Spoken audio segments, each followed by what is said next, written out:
can have the reference. Okay, so Claudia Valencia, the floor is yours. Thank you so much. Thank you so much, Ana Lucia. I'm very happy to be here today to talk about the SAT and share some resources on what to expect and how best to prepare to take the SAT. The exam is digital now, and it's been digital for a couple of years. So just keeping that in mind and um, staying attentive to all of the information I'll provide today will be important so that you feel well prepared once you are ready to start practicing and preparing for the SAT. And then once you're ready to take the official exam. So, just a little bit about myself. I am an associate director on the international team at College Board. So, I support schools, students, organizations in Latin America, the Caribbean, and US territories that use College Board programs. That includes the SAT. I also speak Spanish, so if anybody has questions in Spanish or would rather ask any questions in Spanish, please feel free to do so during the Q&A section. You're also welcome to add questions in the chat, Ana Lucia, or if there's somewhere else where you'd like them to put them, and I can go ahead and answer them at the end during the Q&A section. So without further ado, we'll go ahead and get started. I'm going to tell you a little bit about what we're going to cover today. So we'll talk about why the SAT is still important. I feel like this question comes up. It used to come up more often shortly after the pandemic when a lot of colleges and universities in the United States were changing their test policies, whether they were test blind, test optional. Some universities have gone back to requiring a standardized test score, whether that's SAT, ACT, scores on APs, etc. So I think it's still valuable to talk about why the SAT is so important. So we'll cover that for a little bit. We'll talk about SAT test specifications and features, what technology requirements you will need to take the SAT, how to register for the SAT and practice for the SAT, some useful resources for students, and then we'll leave some time at the end for Q&A. So let's go ahead and jump right into the first topic, why the SAT is still important. And there are several reasons. I like to cover one in particular, so I'll highlight that or I'll talk about that one in a little bit. But one of the things, as you all may already know, the SAT can help strengthen your college application. In the next slide, I'll talk about the role of the holistic admissions process. As you may know, universities throughout the United States many times look at more than just your SAT test scores. They look at other things as well. But the SAT and your score on the SAT can certainly help strengthen your college application.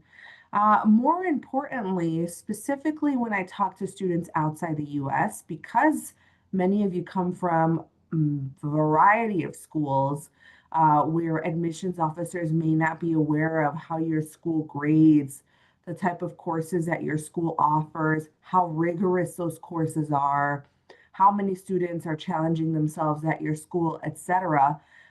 This is one of the main reasons I think for students outside the US that the SAT is important because it really helps the admissions officer at the university that you're applying to contextualize your achievement in comparison to every other student that's applying to that particular university.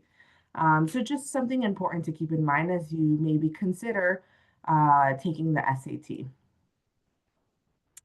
I just talked a little bit about this holistic admissions framework.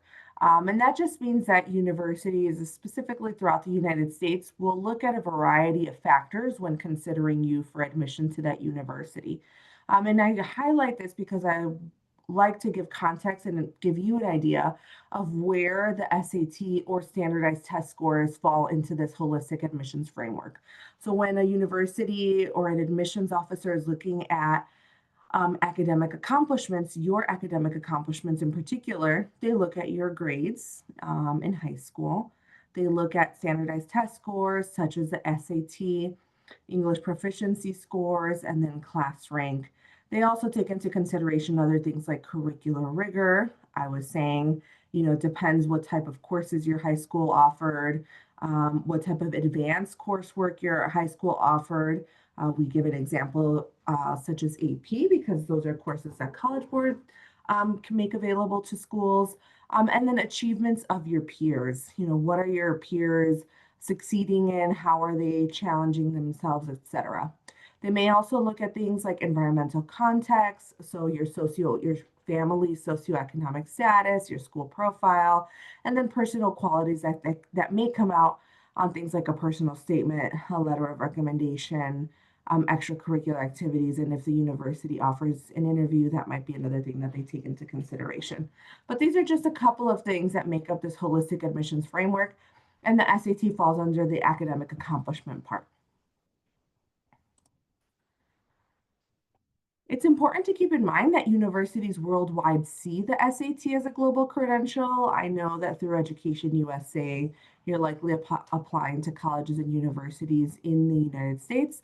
But just to give you an idea, there are more than 450 universities in nearly 70 other countries or regions that report that they accept the SAT for admission or scholarships. So it is widely recognized throughout the world, and it is being utilized by universities throughout the world for admission, placement, or scholarships. Now let's jump into the test specifications and features. So what can you expect when you take the SAT? The SAT is broken down into two sections. The first section, the reading and writing section. The second section, which I'll cover next, is math. The reading and writing section has a total of 54 questions. That gives you about a minute and 19 seconds per question. And then it includes discrete questions. What does that mean? That means that you will read a passage or a passage pair, and you will only answer one question associated with that passage or passage pair. In the past, there may have been multiple questions for one passage or passage pair, but now with the digital SAT, you are only answering one question associated with that passage or passage pair.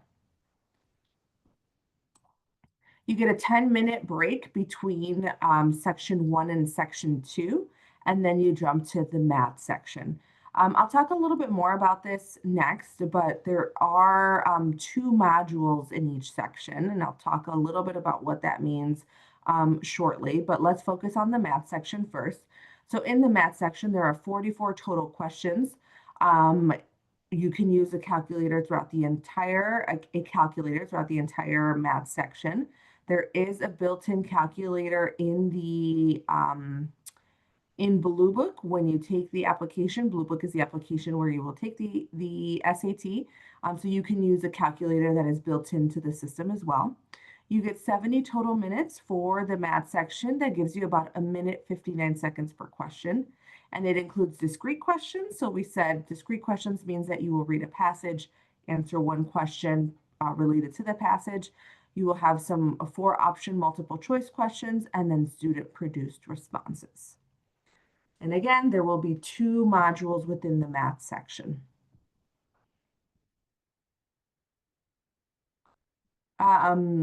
Let's look at technology requirements, and I think in here is where I will talk a little bit more about those modules. But it's important for you to familiarize yourself first with how you will take the SAT to understand how those modules will work.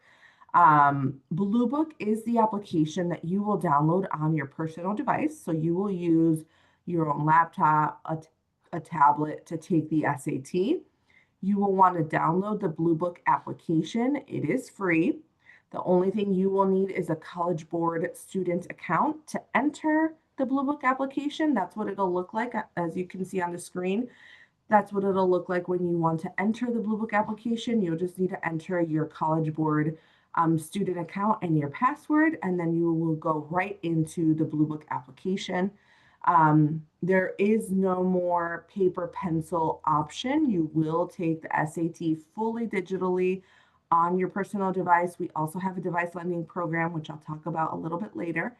And then within the Bluebook application, that's where you will access the practice for the SAT. There are 6 full-length practice tests within Bluebook that you can access for free and take as many times as you want. So if you have not done so yet, please go ahead and download the Bluebook application on your device. And then you can start practicing. And I'll talk a little bit more about practice soon. So I talked about this earlier, but the SAT will have two modules in each section. You will first complete module 1, where you are given a broad mix of easy, medium, and hard questions. You will then jump to module 2, where you are given a targeted mix of questions of varying difficulties based on your performance in module 1. This means that the SAT is now adaptive. So the exam adapts in module 2 to your performance in module 1. And then that's how you are placed on the score scale of the SAT. Okay, so this is important to keep in mind as you start practicing and preparing for the SAT, that this is how the SAT will function, both in the reading and writing section and in the math section.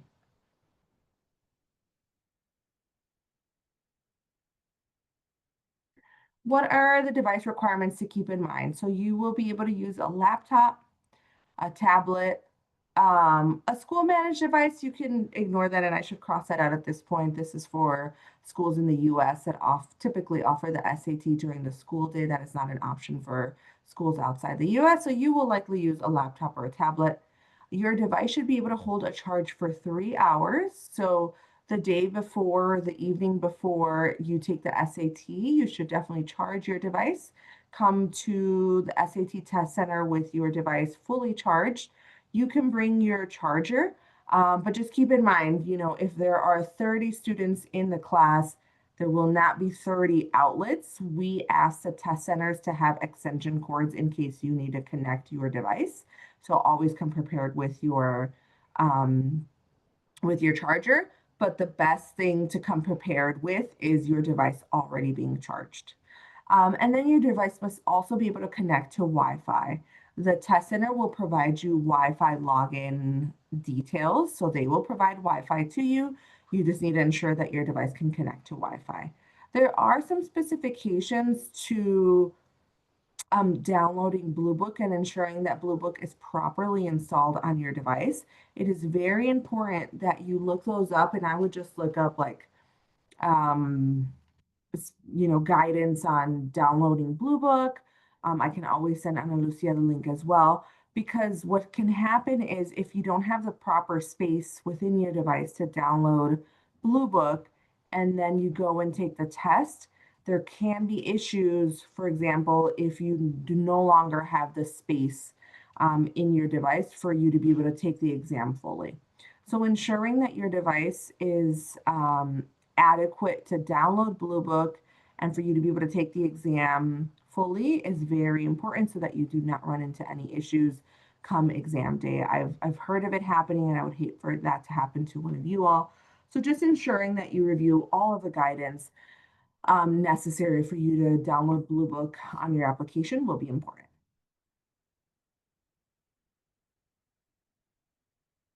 So let's talk about SAT registration. How do you register for the SAT? I'll share a couple of upcoming administrations. These are not the only ones, but just so that you have an idea of what is upcoming over the next few months. We have a test administration on August 23rd, another one on September 13th, and then another one October 4th. There are deadlines for registrations and changes, which you can see on the screen. This one is the regular deadline. What I have outlined on there on the second column is the regular deadline. There are later deadlines, but make sure you check our website for more information. I do not recommend registering after this deadline. You will register directly via your College Board student account for the administration, and you can register for it at a test center that's closest to you. And I'll show you how to find that on an upcoming slide. The cost of the SAT is currently $111. Ana Lucia, do you guys cover the fee for the SAT? Yes, okay. So just for your awareness, the current cost of the SAT is currently $111 for students outside the US. And let me jump to this one, and then I'll go back to the lending program.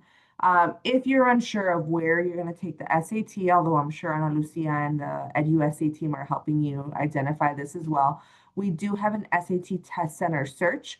So if you visit this free tool, you can look for test centers that are closest to you, regardless of what country you're based out of.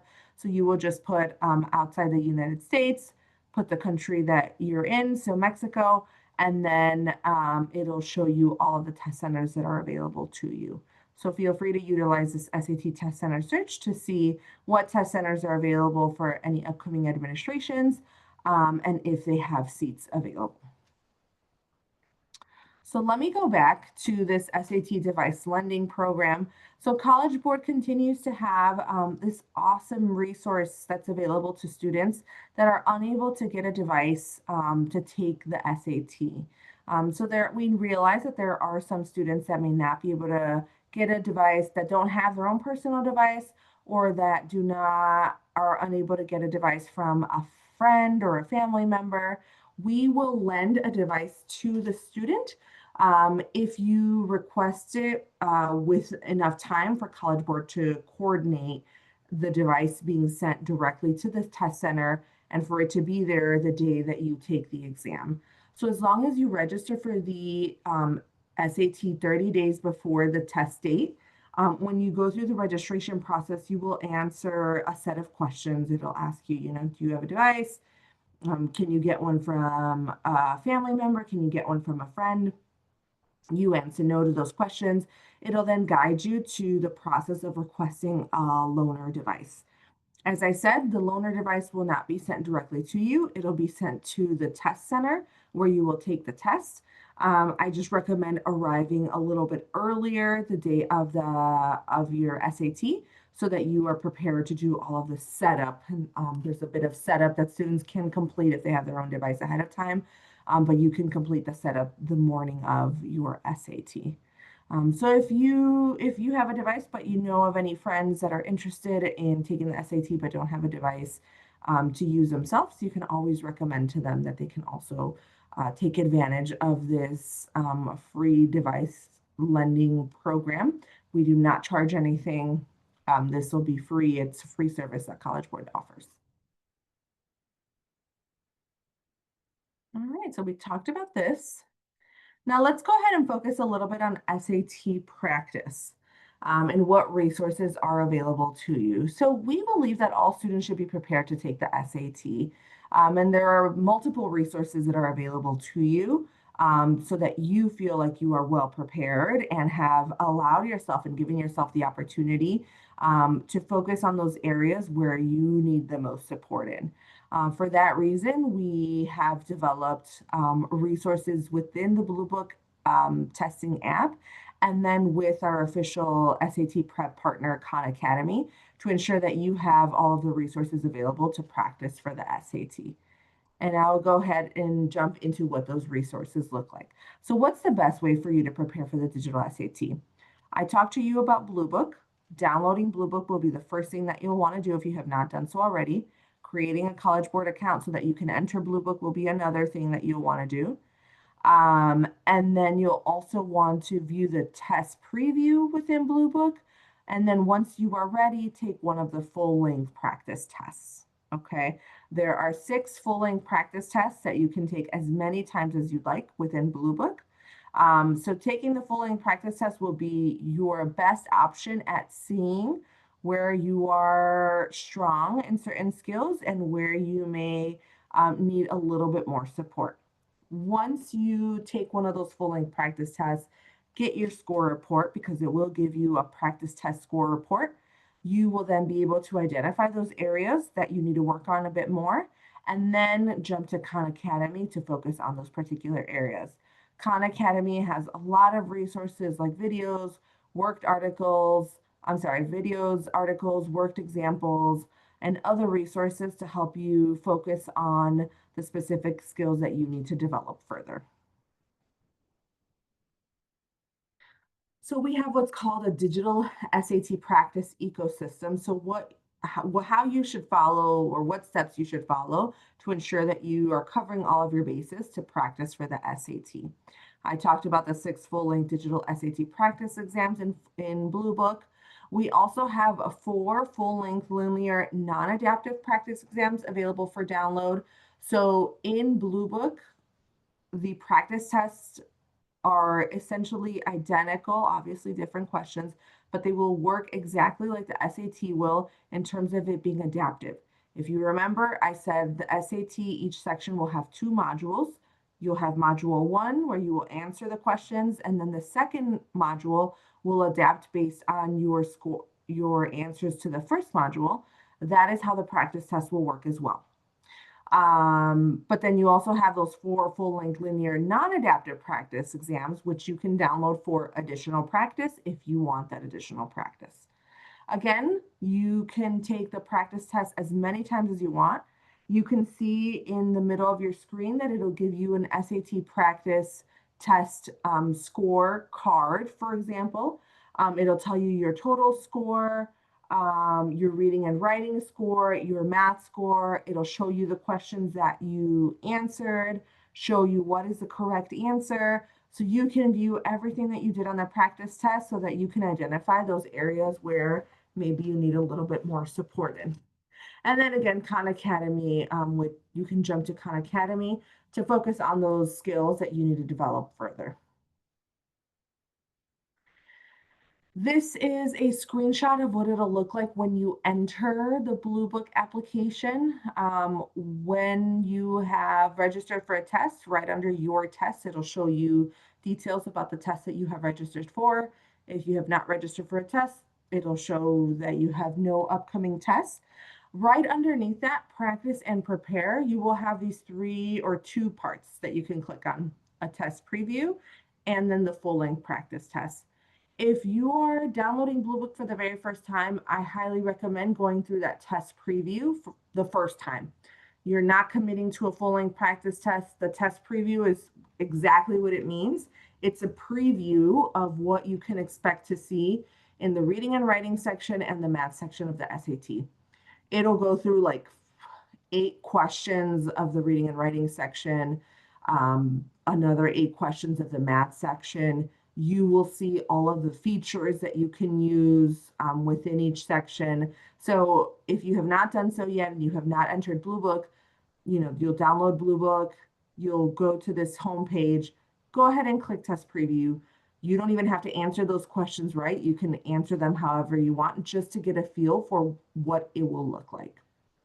Once you've done that, and once you're feeling a little bit confident and ready to take on a full-length practice test, then you can go in and then click on full-length practice test. You will identify or click on one of the full-length practice tests for SAT, and then you can go ahead and take a full-length practice test. It will be the entire length of an SAT exam. It'll have the 2 modules in each section. You will have the break in between. So that is a simulation just as you would if you were taking the SAT.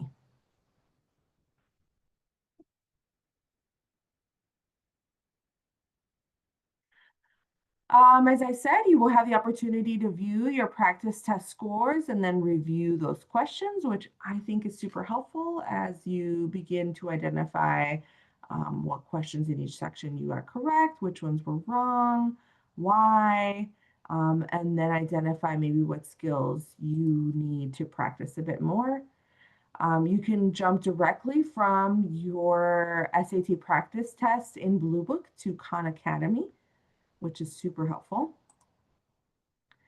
And then I wanted to show this because this is research that recently came out that College Board published. We can focus on the left-hand side, and it's powerful information that says completing a full-length digital SAT practice test in Blue Book is associated with higher SAT scores. So students who completed 1, 2, or more than 3 full-length practice tests scored 25, 45, and 60 points higher, respectively, than similar SAT test takers who did not complete any full-length digital practice tests in Blue Book. So there is a benefit to you completing those practice tests in Blue Book. It definitely helps students feel more confident going into the SAT. And it gives you an idea of those areas that, you have a strength in, but those areas that you may need to practice a bit more in. So it's definitely important and a benefit to you all to practice within Blue Book. If anything, it gets you familiar with the platform and you go into the SAT feeling much more confident than if you had not done this at all.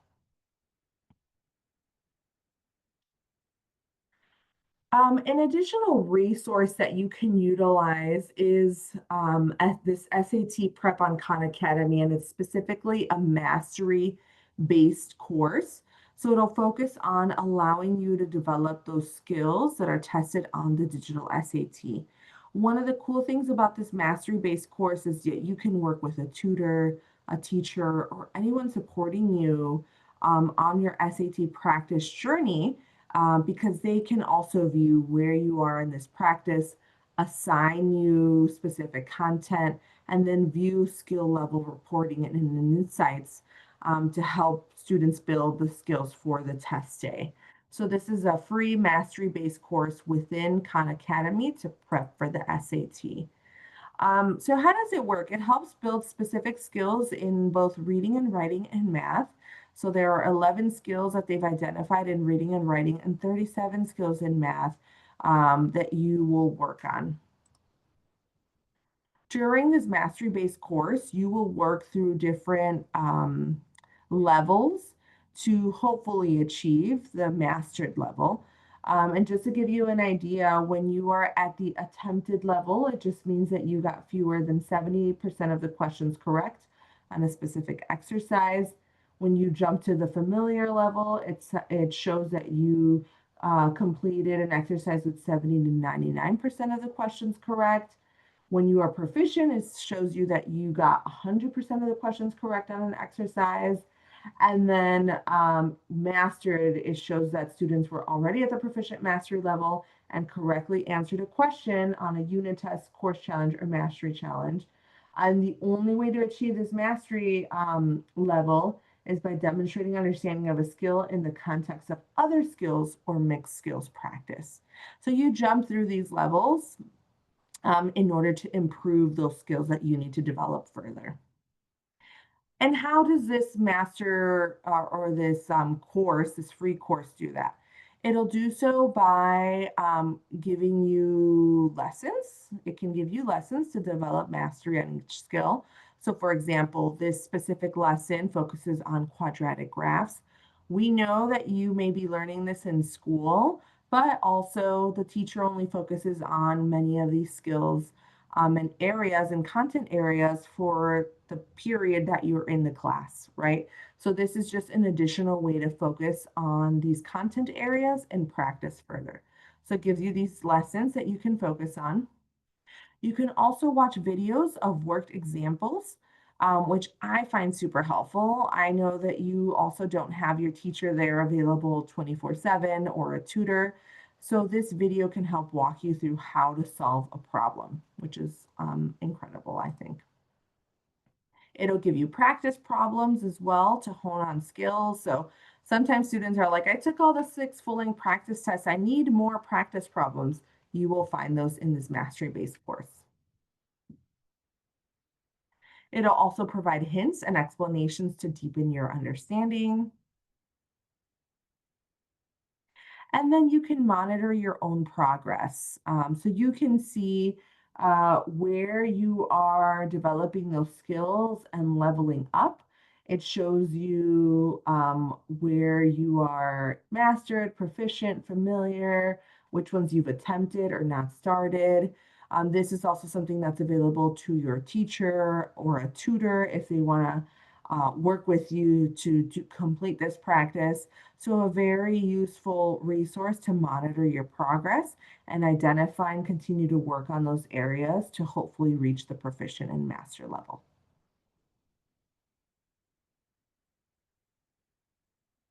And then one other thing is that Khan Academy has an application. So it really puts the power of practicing in your hands, literally in your hands, because we know students carry their phones everywhere. So if you wanted to download the Khan Academy application and practice for the SAT, if you're on the train, on your way back home, on the bus, that's definitely something that you can do as well. So if you have a phone that allows you to download applications, please go ahead and download the Khan Academy application so that you can make the most use of your time and practice for the SAT while you're on the go as well.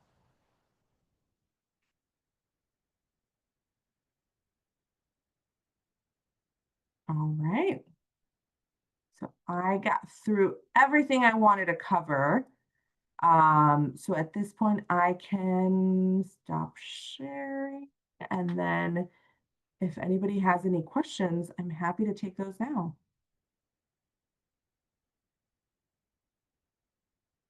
And if there are no questions, that's totally okay as well. Oh, somebody has a question. I do have a question. Hi, Claudia. Hi. We haven't met personally, Mhm. but I'm Mabel Martinez. I'm one of the Education USA advisors in Guadalajara. Hi, Mabel. How are you? So yeah, nice to meet you. Nice to meet you as well. So I came a little bit late. I don't know if you mentioned, but can you, like, if you do the text, if you do the test, how much time should it happen to take it again in case you didn't have the scores that you were Okay. expected?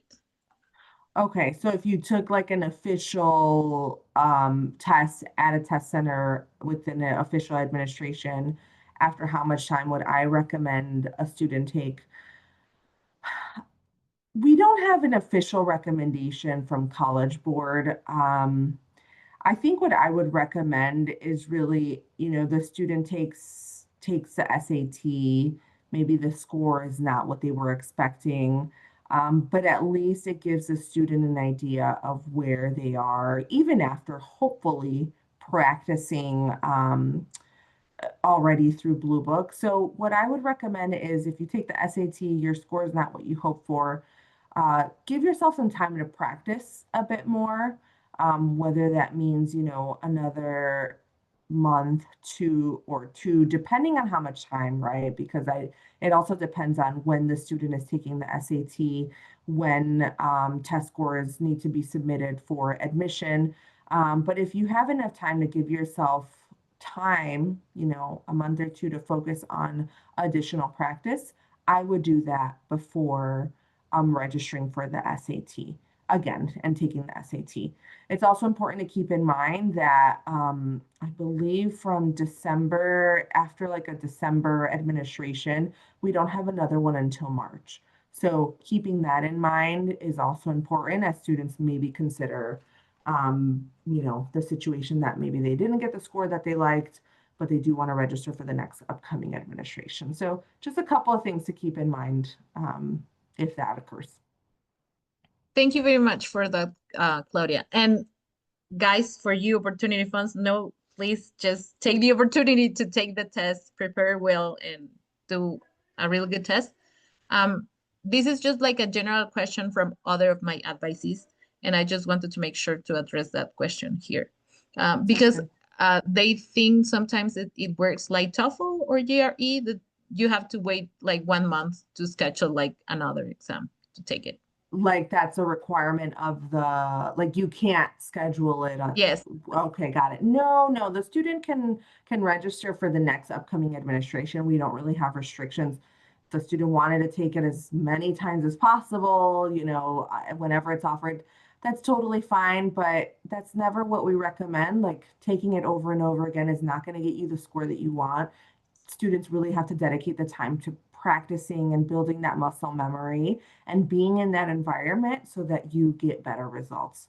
Another thing to keep in mind is, take a look at the university that you're applying to. What are typical SAT scores that students had, or an average SAT score that students had that were admitted to that university, so that you can aim for that and prepare for that as you complete your practice within the Blue Book application.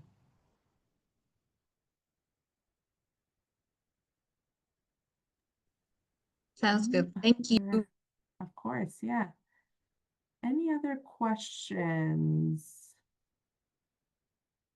I sent Ana Lucia the deck. So Ana Lucia, if you want to share a copy of that deck, I believe I shared the PDF with you. You can share it with the students on here. If they want to just reference anything that was shared on the deck, feel free to do so. Thank you.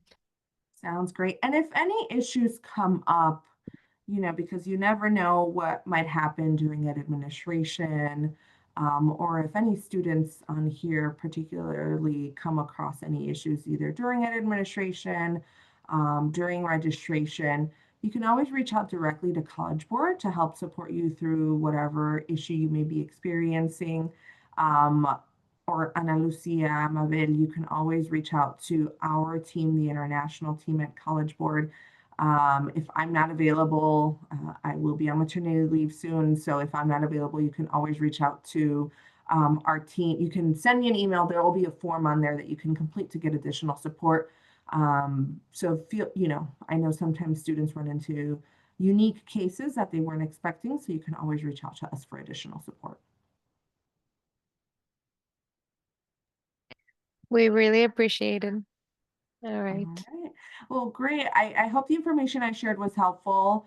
Feel free to browse through our website as well. There's a full page, and I don't believe I linked it on here, but there's a full page that covers SAT practice for students. It really just shows you everything that I showed you right now, but also you can always Google it, SAT practice for students, and it might be one of the first few links that comes up.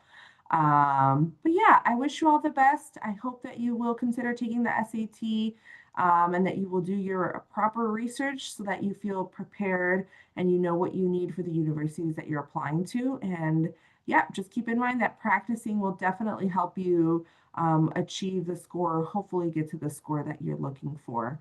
And we're always rooting for you at College Board, so best of luck. Thank you, Claudia, for your time, and thank you for all the advice that you gave our grantees for undergrad for this generation. All right, Yeah. so I will stop the recording.